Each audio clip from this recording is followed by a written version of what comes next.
So we see a very, very cruel way of abusing the United Nations, civilian population, hiding in schools and mosques and hospitals. This is not something which Brazil has ever encountered. This is something which Israel has never encountered. This is a total different framework of values, not the values that Brazil and that Israel share. Okay, so this is the enemy we're confronting, and unfortunately, it's Israel that has to pay the price, both physically and internationally, for waging this war. We have one Brazilian nationality, one hostage with Brazilian nationality in captivity, as you know. This is very important as well to know.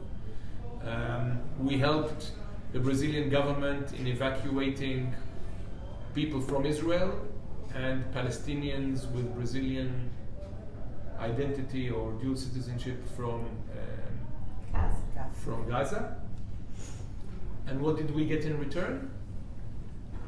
Anti-Semitic declarations by President Lula. Okay?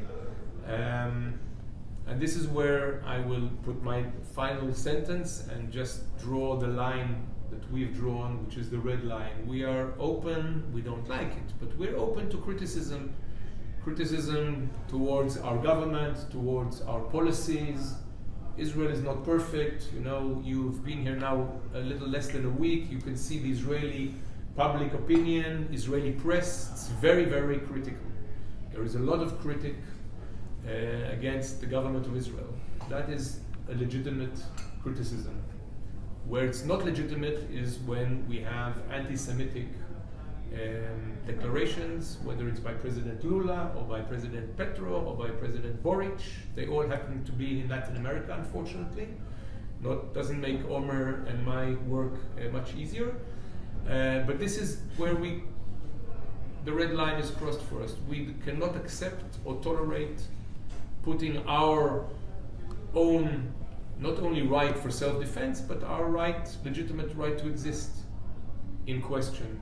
This is where we put our red line, and that is why we have now a diplomatic spat with Brazil, because the declarations of President Lula, which, by the way, many Brazilians think was mistaken, and we see it in public opinion in Brazil, we see it in Congress in Brazil, we see it with governors in Brazil, so we know that this is not the position of all Brazilians, but this is a position that we oppose and that we condemned. Wow.